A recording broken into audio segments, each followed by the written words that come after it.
Hello all, I'm Ted, and I'm a personal trainer, and I got zero idea about coding. Although I think I will be able to help you a little bit. I'm sure that many of you are far more experienced than I am in corporate presentations, because I'm a one-on-one guy. I work with my clients face-to-face, taking care about their health and well-being. And that's why I would like to tell you a story, instead of doing corporate presentations. But first, is anybody here interested in being healthy and productive? Okay, that's wonderful. Today I will tell you a little bit about how a healthy body will provide you with a healthy mind, and I'll also give you a few techniques to learn and benefit of right away. The story is about John. John is a programmer. He's more into his work than anything in his life. Lately, he gained a few kilograms, his knee hurt, and he lacks motivation to go outside and socialize with people. John really wants to make a change. He watches some YouTube videos about exercise, he searches the internet for some diets, some tweaks, some supplements, but doesn't see too much of change in his body. But he does learn one very interesting and very helpful thing.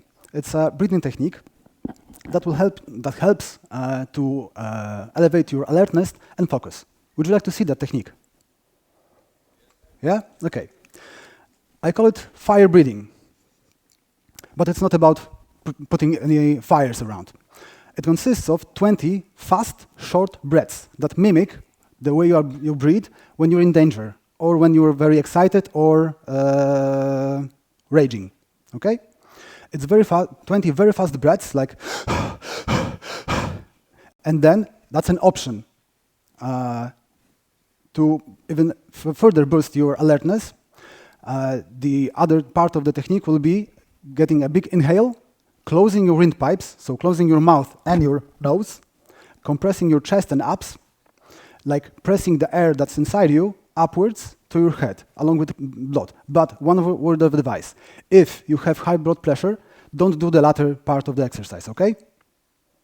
But do the first part with me, okay? I will cover my microphone so you don't hear me breathing too much. Let's go.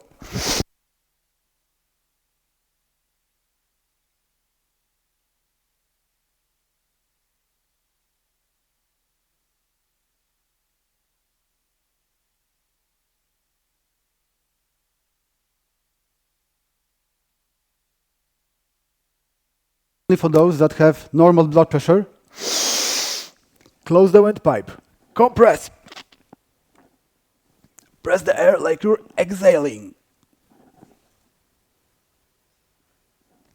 and relax. Okay, how do you feel right now? A bit energized? Maybe lightheaded? I sincerely hope so. Okay, getting back to John. One day, he has to sit back down after getting up from his chair because of a piercing knee pain. And he's only 28. And that's the moment that he says to himself that it's now or never. He has to make a change. That's the last straw. He finds a personal trainer in a gym near to his work and enrolls for a few training sessions. But to his surprise, the first session is not about exercise. The first session is about a thorough motor assessment. He gets his joints mobility checked, he gets his muscle strength and reactions assessed, and he gets his core stability checked. That reveals the true reason for his knee pains and ways to address them. The next exercise, the next training session, is a full-time, typical training session tailored especially for his needs and capabilities. And then the pandemic strikes. The gyms get closed and he cannot exercise with his trainer anymore. But he's dedicated to the point of despair. As I said before, it is now or never for him. So he switches to online trainings with the same trainer's supervision. And now I might tell you the whole story about how he struggles to keep to his diet, how he sweats on his training sessions. But I think that you already know the story. You know that getting in shape, taking care of yourself, is more of a Rocky movie and not a Marvel movie. You need to put in the effort, you need to sweat, and not just get injected with a serum or get bitten by a spider and become a superhero overnight, right?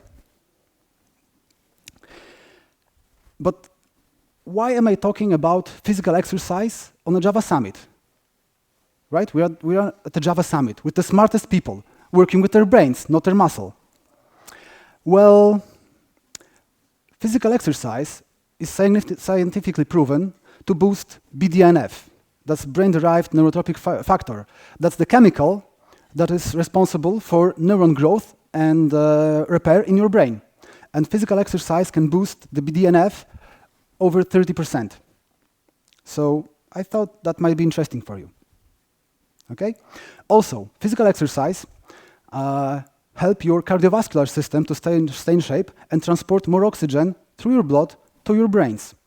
And maybe you already know it, but the brain is the biggest consumer of oxygen in your whole body.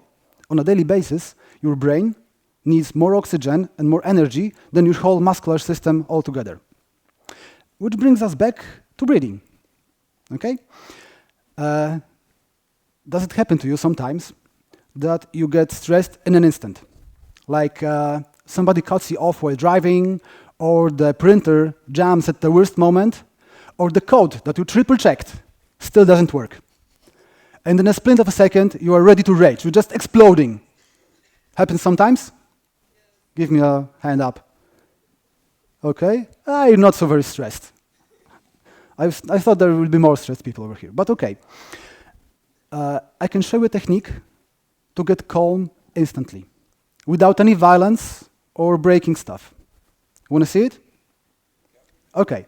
It is called a physiological sigh. It consists of double inhales. It's what baby mammals, like toddlers, do when they get overexcited, when they cry for too long. Anybody of you have children or seen little children? When they cry for too long, they do something like Anybody seen that? That's what we are going to do. You can do the double inhale through your nose or through your mouth, what's comfortable for you. We'll do it just 5 times. You can do it 4 to 8 times, but believe me, 5 times is quite well. So stick with me.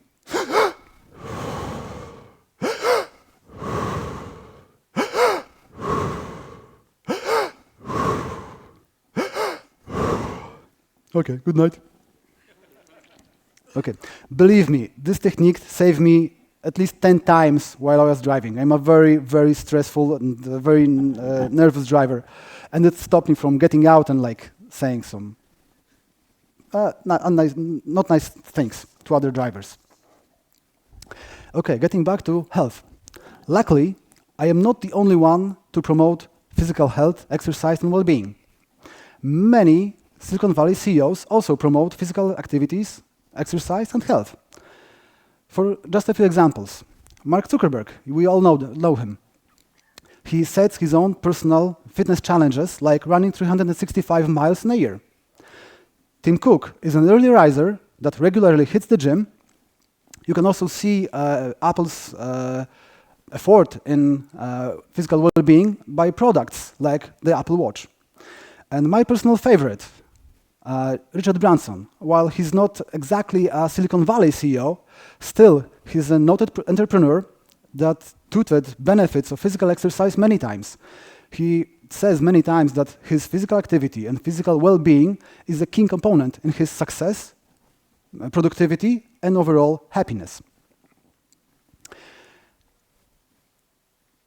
I heard that some of the earlier people that went on summits said that they had joint pains, they had spine problems because of sitting a lot at their desks, right? You all work like at the desk, sitting down. I also work a lot sitting down, although I'm a personal trainer, but I design training programs for my clients. I do my own marketing, so I need to spend some time at the computer. So I developed a little playlist with some exercises for you and other people sitting down, working sitting down. You can scan the QR code. It leads to a YouTube playlist with some exercises especially designed for people that work sitting down to aid with the spine and joint problems. We talked about joint pains some weight loss, productivity, but physical exercise also boosts. Can I switch it? Okay. But physical exercise also boosts your serotonin, endorphins, and dopamine, making you happier, more productive, more energized, and sleeping better. And therefore, developing and making better your social interactions. Because when you're happier, you smile more. And when you smile more, you attract more people and social connections. Okay, that's another topic, social connections. But is there anything else to physical exercise we can talk about? Well, yeah, of course.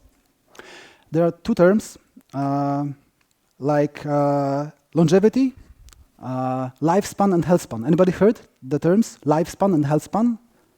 Yeah, lifespan is the length of your health, of your life. But have you heard about the health span? None of you? Okay, just let me check if I haven't omitted anything. Okay. Health span is the time that you spend, your time of your life that you spend living comfortably. Because who wants to live till 90 when the last 30 years you spend on a wheelchair and not being self-sufficient, right? So I got lost something here.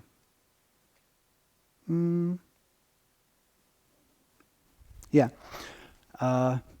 My colleague used to say, one of my mentors used to say, that the human body is made to move, and by not moving it, by sitting down, we violate it and damage it. Anybody heard about Andrew Huberman? No? Yeah? You heard about Andrew Huberman? Yeah? I like him a lot also. In one of his interviews, there was a statement that going from a sedentary lifestyle to a moderately active lifestyle reduces all-cause mortality by 2.5-fold. And that's just as much as smoking, as quitting smoking, of course, quitting smoking. Okay?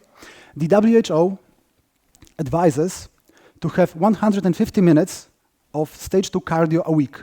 That's a light stage cardio. I would just include in those 150 minutes at least 2 resistance strength workouts. Why?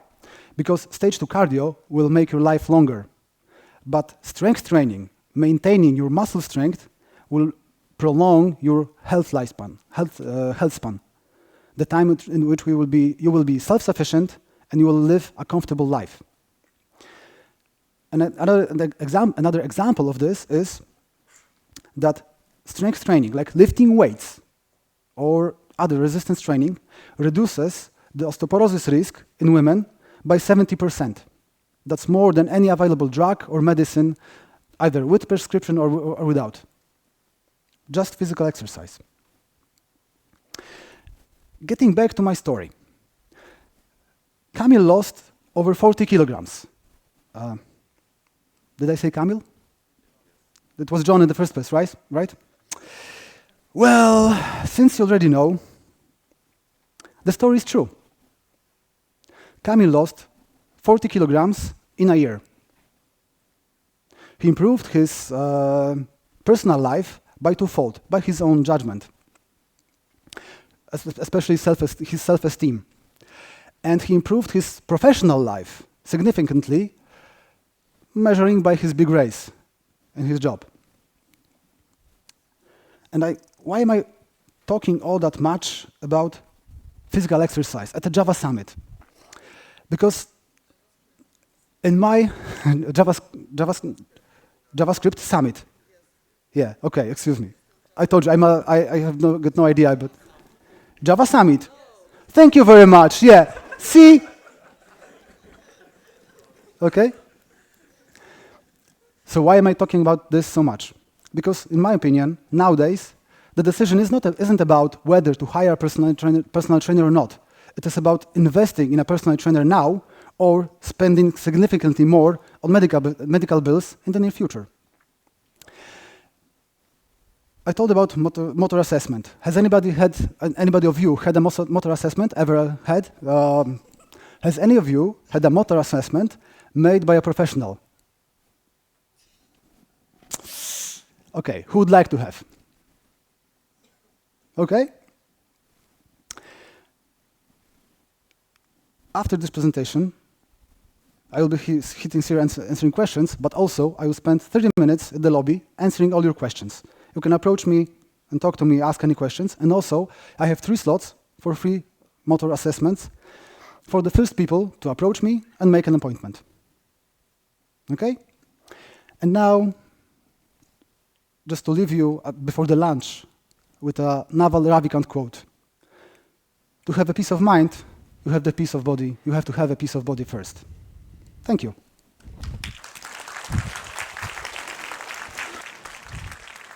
Thank you.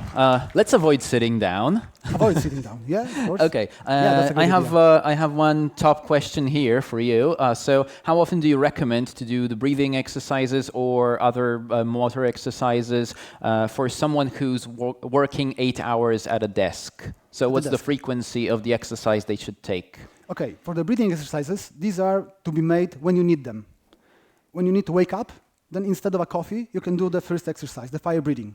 Okay, it takes less time than making a coffee and works better. So you breathe when you need to do the exercise, and if you don't, addressing the other part of the question, if you don't work out at all right now, the first thing you can do is just to have walks. Okay, one little digression. What do you think is more important, the proper posture while you sit down, or changing the position? Exactly.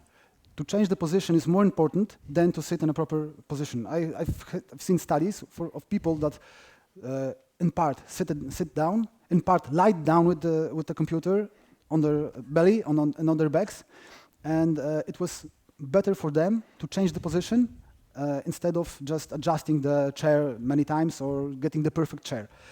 First thing you can do, have a walk. Every hour and a half, take a 10 or 15-minute walk. Okay? If you want to do more, you can have 2 exercise sessions during the week, or a longer walk, or go hiking in the weekend.